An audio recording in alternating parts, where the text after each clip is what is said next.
So now we're going to talk about beef on Fat Tuesday, because when it comes to ground beef, it's not all about meatballs, burgers, chili. No. There's so many ways to use this versatile meat. So today we're going to share 2 more recipes with you. Joining us, the one, the only, Chef Bill Collins. ChefBill.com is your website. You're a cookbook author, and today, Salisbury steak extraordinaire. Yes, it is all about strawberries. I almost said strawberries. It's Mardi Gras. We're all Fat Tuesday'd in the head right now. We've been celebrating. Yeah. But the thing about this month is if we look at budget-conscious things and you bring home like a 5-pound thing of hamburger, what do you do other than spaghetti, meatballs, and hamburgers? And so then I was thinking about Salisbury steak, and everybody thinks of Salisbury steak 2 things. 1, middle school cafeteria. Yes. And 2, frozen dinners comes in a box. And nobody realizes you can make a spectacular Salisbury steak at home. It gets a bad rap. Right. It does. So what I'm going to do is I'm going to show you all kinds of great things to do with this. Now, first of all of these great foods came from our friends at Whole Foods in Hadley. Cool. And I'm working today not with your regular ground beef. I'm working with ground sirloin. Not all ground beef is created equal, and this way the ground sirloin is going to have a little more oomphy flavor. If you go with the regular ground beef, this will be great. If you go with the sirloin, it'll be greater. So it's entirely how you want to do it. It's going to work out just spectacularly. But if you do buy it with that 5-pound carton, whatever it is, the 5-pound slab of ground beef, then you can get a little more expensive because you're going to get a better value. You're still going to save money that way, and you're going to get exactly what you want to have. Right. So what I'm starting with here is the ground beef, and the secret to Salisbury steak are onions. Not just the beef, you want a great beef, but there are 2 kinds of onions in here.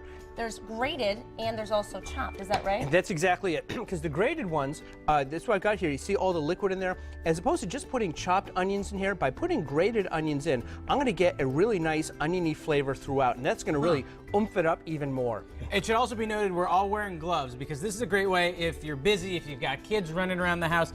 If there's a situation, you just whip the gloves off and you can be an attentive parent. That's exactly what you want to do. So you want to be an attentive parent. So I've got the onion in there. We've got the gloves on because that's exactly it. It's a sanitation thing. Yeah. You have to wash your hands quickly. Absolutely. So I've got the onion in there. I'm going to put in some chopped parsley.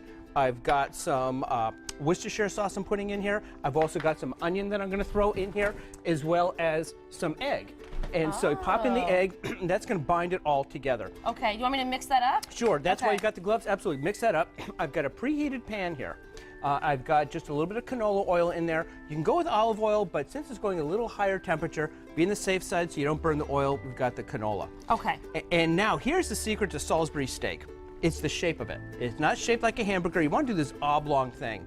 Why? I have no idea. Because it's Salisbury steak. Because that's what everybody expects from a Salisbury steak. Because that was Mr. Salisbury's favorite shape. It was. And by the way, Salisbury steak neither comes from Salisbury nor is it steak. So it's one of those things that kind of lull you into the thought that you're doing mystery meat in so many ways. Exactly. Okay, now what? Now we're gonna shape them. I've already put some salt and pepper in there. I want to get in the oblong shaping. So here's the thing. Start out.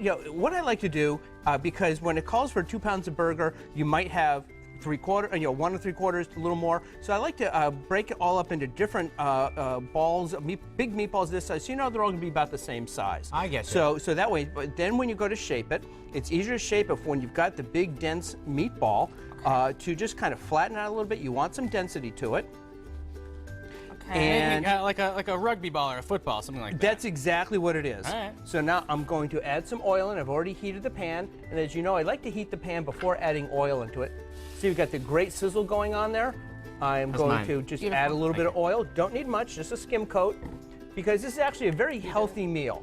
It's not deep fried. It's just a great way to go. So now I'm just going to pop. Thanks, bud. So it is healthy. It is healthy.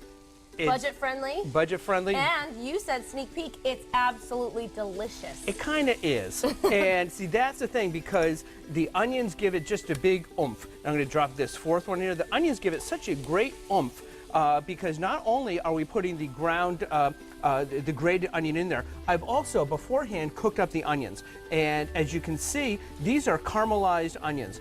And these cook for about 40 minutes. You can cook them shorter, they won't be caramelized, you're going to still get great flavor. And the reason these are not in the pan yet, this is going to all be for the classic sauce, the gravy that's going to go on top. Okay. Now we're going to do that a little later in the show. We're also going to use ground meat in a different way. Tell us what we're going to do. We're going to be doing it, I like to call it beef and chickpeas because I couldn't think of a cleverer name. I like, you know what, it's straightforward. You're a straight shooter. It is, you know, it's a scientist in me. So later in the show, beef and chickpeas, the eloquently named dish. In the meantime, why don't we check in? Back in the kitchen with personal chef Bill Collins from chefbill.com. Now we're talking about ground beef and using it for more than just burgers and meatballs. Absolutely, and I've got two things going on today. One is the Salisbury steak, which we started earlier, and I'm going to finish now. Another one, I give it the really clever, fancy European name of beef and chickpeas. And what I've done was, it's not quite a sauce, but I've got I've sauteed some onions, throw in some garlic, the ground beef, brown it, throw in some tomatoes, not a ton of tomatoes like a sauce, some oregano, which I put in with the beef, salt and pepper, let it cook for a little bit, and then I'm going to finish it up with some chickpeas. Why chickpeas? Well, chickpeas are such a great source of protein, so I'm just going to add these right now. They're a great source of protein, and the advantage also, if you're looking, you know, part of the great thing about buying the 5 pounds of ground beef is it's very cost effective. And another way to stretch the meal very flavorfully is to add the chickpeas. So when you're budget conscious, this has just gone from about 5 or 6 servings. You can get like 6 or 7 or 8 or more servings in it. It just makes it so much more versatile. The chickpeas are a mild flavor. We're just going to warm those through, and those will be ready to go. And they're full of fiber too, so it's going to fill you up faster, and you're not going to eat as much meat. Exactly. So it's much more, all of the above. That's exactly what it is. And the fiber, everything. Now, there are a couple ways of buying chickpeas. One is I bought the dried ones. I cooked them up, and you can get canned ones. I've got the packaged ones as well, and these ones have no sodium. One thing about so many when you get dried beans is they're so filled with a lot of salt, and it's hard then for you to adjust the flavorings of the food because it's already salty.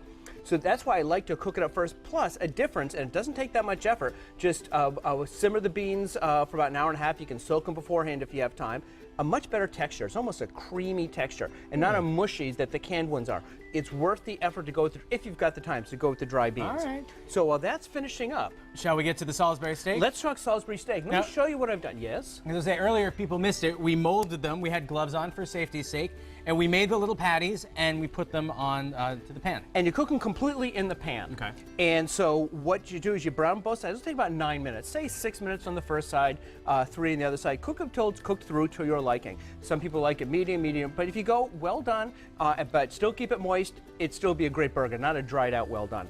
So then what I do is I take the burgers out of the pan, and I increase the heat up to high, and all the sizzling going on in the pan, I throw in a little bit of beef stock just to scrape up all the stuff, like a Thanksgiving gravy. Yeah. You're incorporating all of that stuff in because that's going to give you an oomphy flavor.